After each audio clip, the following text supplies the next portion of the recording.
I am the Tofu Golem. Please enjoy the video. You start inside Gmail. Sign in and open Settings now. Once done, choose See All Settings on desktop or tap Settings in the mobile app so you can access notification controls.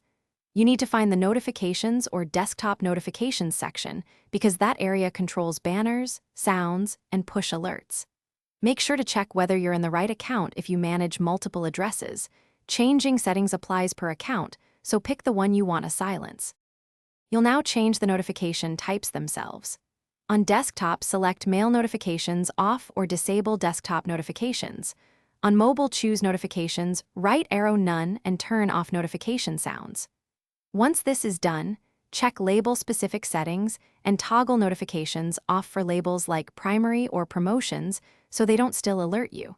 Make sure background sync or fetch settings aren't forcing repeated checks. Leave sync if you want. You finish by saving and refreshing. Click Save Changes on desktop or force close and reopen the mobile app so settings take effect. If notifications persist, make sure your operating system or browser hasn't overridden Gmail. Go to System Settings, right arrow Notifications or Browser Site Permissions and turn Gmail notifications off there.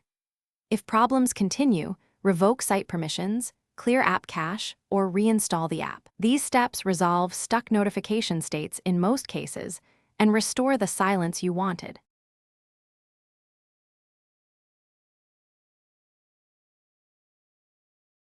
Thanks for watching. Consider subscribing if we helped you today.